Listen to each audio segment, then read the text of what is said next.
दंडवत हो.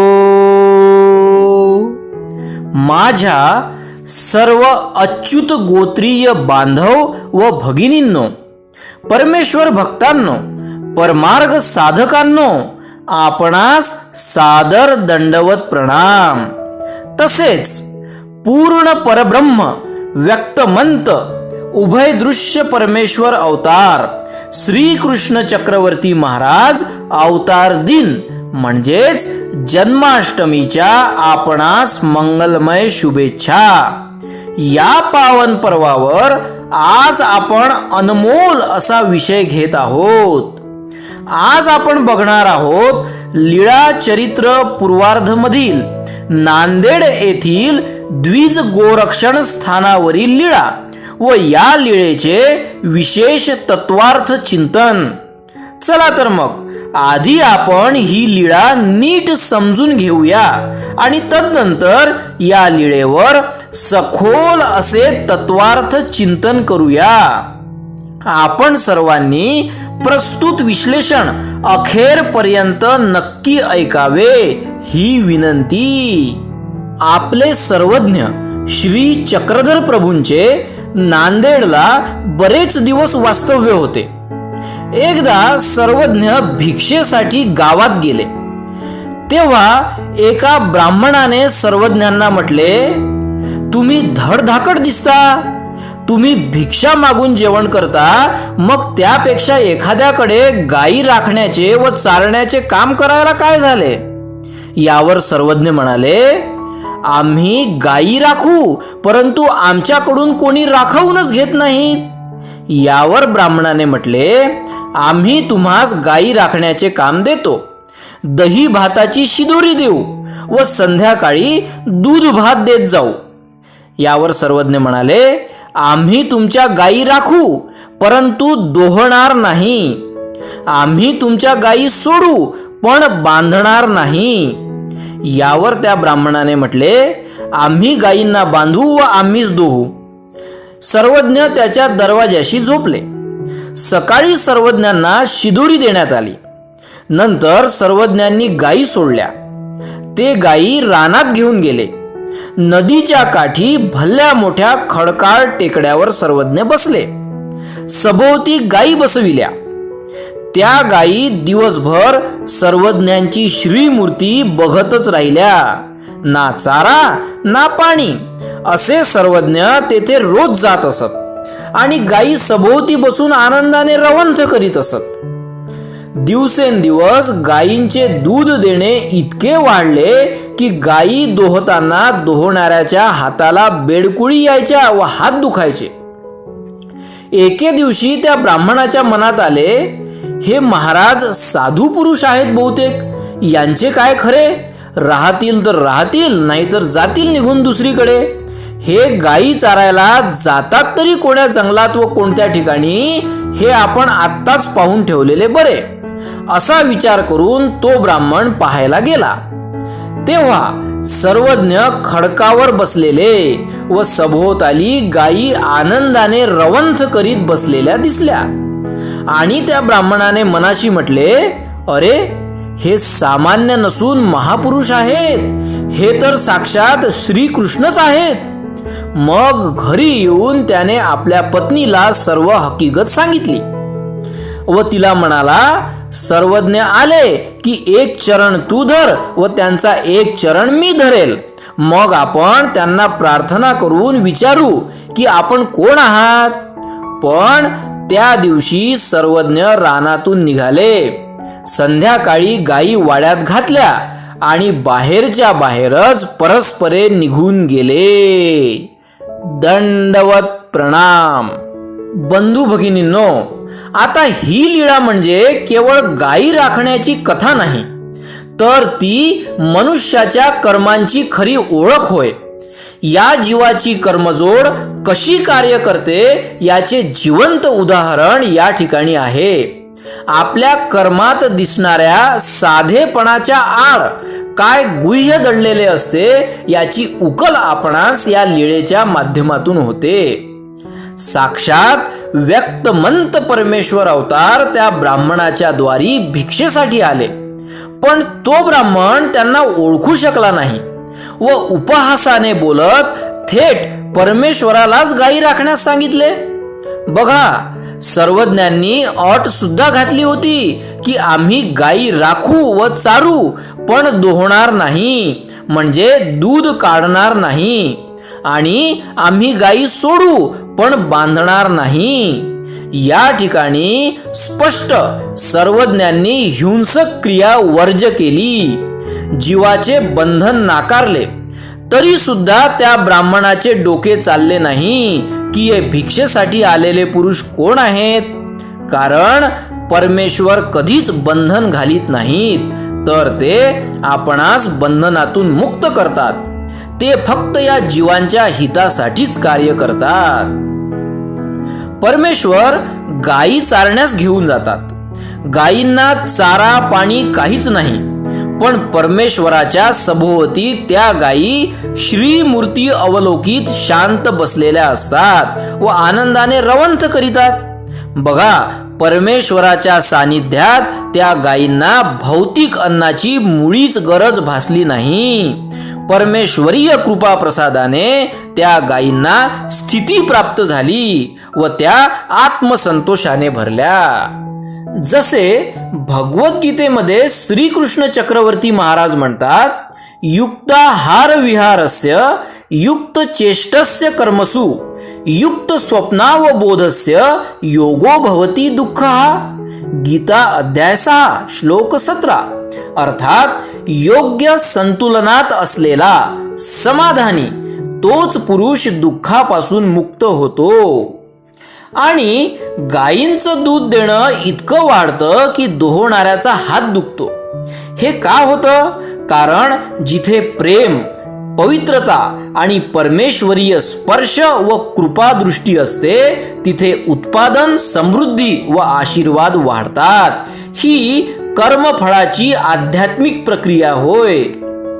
पण ब्राह्मणाच्या मनात संशय निर्माण होतो की हे गायी कुठे नेतात व चारतात की जेणेकरून गायी इतके दूध द्यायला लागल्या. आणि तो गुपचूप जाऊन बघतो तर सर्वज्ञ खडकावर बसलेले आणि सभोवती गायी श्रीमूर्तीचे अवलोकन करीत रवंथ करीत आनंदात शांत बसलेल्या होत्या. तेव्हा त्या ब्राह्मणाला उमगलं की हे सामान्य पुरुष नसून साक्षात श्रीकृष्ण महाराज आहेत. पण बंधू भगिनींनो, संशयाची सवय आणि विलंब हे दोन्ही धोकादायकच असतात. आणि त्या ब्राह्मणाने स्वार्थापोटीच हा सगळा खटाटोप केलेला होता. त्यामुळे त्या स्वार्थाचे फळ त्याला मिळाले. कारण त्याने ठरवले की सर्वज्ञांना आता विचारायचे की आपण कोण आहात. पण त्या दिवशी सर्वज्ञ बाहेरूनच गायी पोचवून परस्परे निघून गेले. रोज सर्वज्ञ पुढे असायचे व गायी मागे, पण त्या दिवशी मात्र सर्वज्ञांनी गायी पुढे केल्या होत्या व ते स्वतः मागे चालत होते. नंतर त्या ब्राह्मणाने सर्वज्ञांना शोधण्याचा भरपूर प्रयत्न केला, पण त्याला सर्वज्ञांचे दर्शन या जन्मात कधीच झाले नाही. परमेश्वराचे दर्शन होऊनही योग्य वेळी त्यांना ओळखलं नाही तर ती संधी कायमची निघून जाते. यालाच जीवाचा कुप्रसव व अनाधिकार म्हणतात. आता आपण महानुभाव तत्वज्ञानानुसार या लीळेचा गुह्यार्थ व मर्म जाणून घेऊया. या ज्या ब्राह्मणाकडील गायी होत्या त्या पूर्वी कुण्या एका जन्मामध्ये मनुष्य योनीमध्ये स्त्रिया होत्या. म्हणजे त्या गायींमधील जीव हे मागील कुण्या जन्मात मनुष्य योनीतील स्त्री देहामध्ये होते. त्यावेळी त्या स्त्रियांनी दुसऱ्या कुण्या एका सात्विक स्त्रीची चहाडी चुगली केली होती. चहाडी चुगली म्हणजे एकाची गोष्ट निरर्थक दुसऱ्याला सांगणे. आणि या स्त्रियांनी असे केल्यामुळे त्या दुसऱ्या सात्विक बाईला अपमानित वाटून आत्मघात म्हणजे आत्महत्या करावी लागली होती. तिच्या आत्मघातास या स्त्रिया कारणीभूत झाल्या होत्या. या स्त्रियांनी त्या सात्विक बाईचे अंतःकरण चातुष्य दुखावले होते. त्यामुळे त्या स्त्रियांच्या या दोषाचा प्रसव आता उभा ठाकलेला होता आणि त्याचे कर्मफळ म्हणून जी सात्विक स्त्री वारली होती त्या स्त्रीच्या देहाभिमानिनी देवतेने या स्त्रियांना वर्तमान जन्मात पशु योनीमध्ये गायींच्या योनीत जन्माला घातले व त्या ब्राह्मणाकडे त्या पाळीव म्हणून राहत होत्या. आता आणखी झाले असे होते की अनंता सृष्टीपैकी कुण्या एका सृष्टीत या गायींच्या देहात असलेले जीव दुसऱ्या कुण्या मनुष्य योनीतील स्त्री देहात होते. त्यावेळी त्या स्त्रियांनी परमार्गाची अडणी सारली होती. म्हणजे दुष्काळ पडला असताना परमार्गामध्ये त्यांनी इतरांना जेवू घातले होते. इतरांना पदार्थ देऊन या स्त्रियांनी स्वतः वनवास त्रास भोगला होता.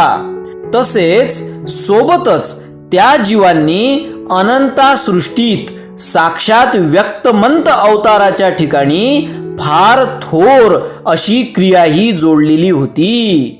त्यांच्या या क्रियेचे कर्मफळ म्हणून आता परवड आल्यावर त्या जीवांच्या क्रिया अभिमानिनी देवतेने अभिमान घेतला व त्या स्त्रियांच्या देहातील जीव आता गायींच्या देहात असताना थेट व्यक्तमंत परमेश्वर अवताराच्या संबंधाचा योग आणला.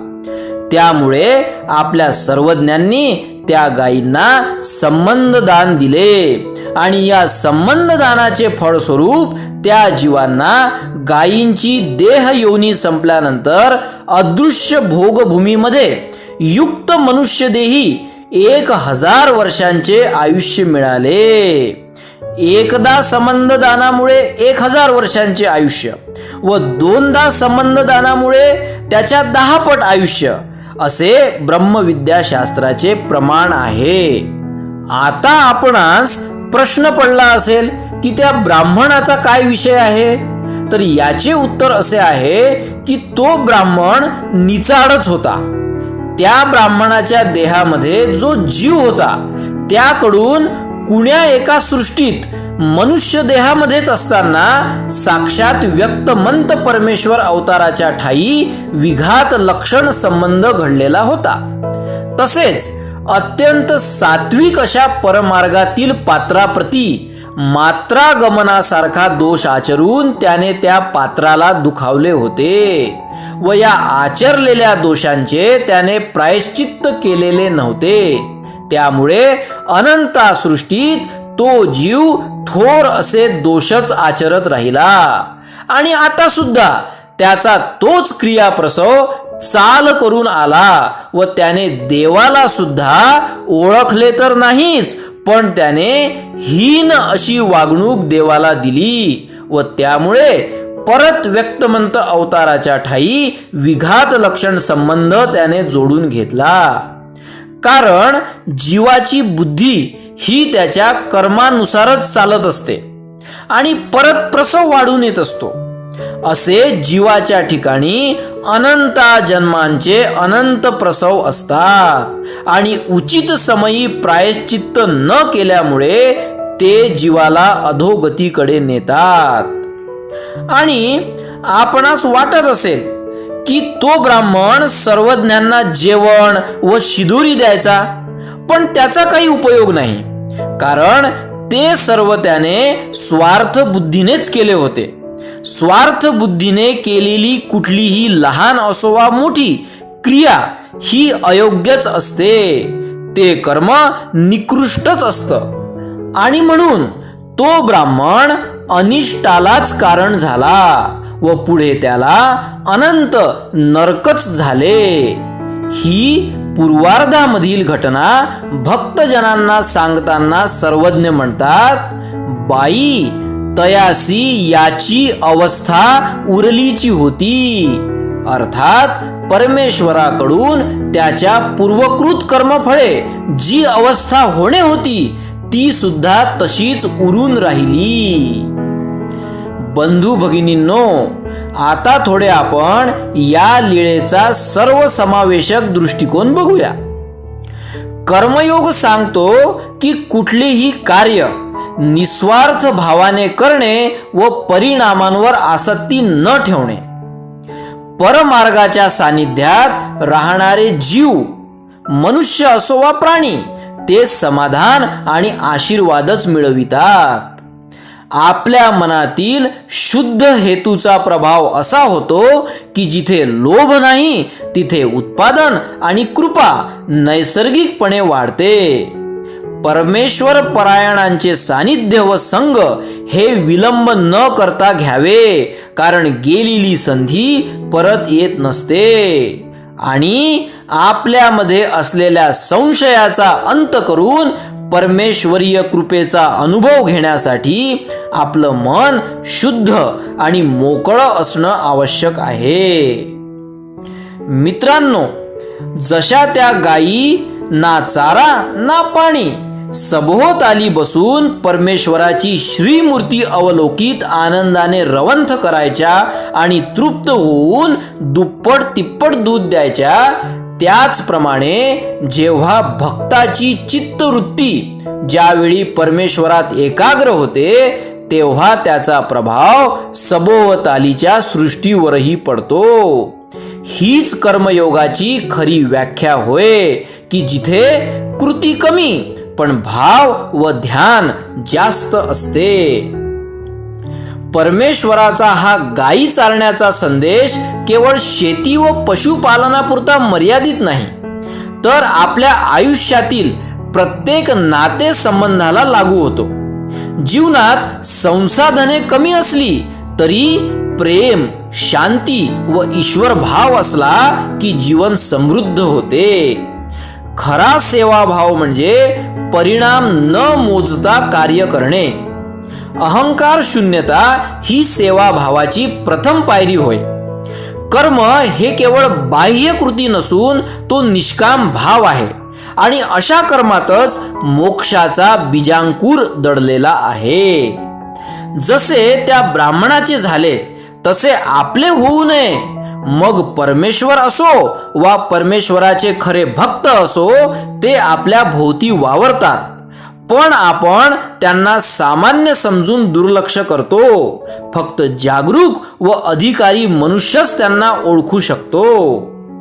अंतिमतः ही लीळा आपणास शिकविते की कर्मामध्ये भाव व हेतू हा श्रेष्ठ आहे. सेवा ही निष्काम असावी. ईश्वर स्मरणाच्या तरंगांनी सकळ सृष्टीही तृप्त होते व जेथे ईश्वर आहेत तेथे परिणाम हे उचितच घडतात. ही लीळा आपल्याला चमत्कार सांगत नाही, तर ती आपल्या कर्मयोगाच्या प्रवासात प्रकाश टाकते. म्हणूनच ज्या कार्यात आपण शुद्ध भाव, अहंकार शून्य सेवा आणि ईश्वर स्मरण ठेवतो ते कार्य फक्त यशस्वी होत नाही, तर मोक्ष मार्गाचे एक पाऊल ठरते. दंडवत प्रणाम.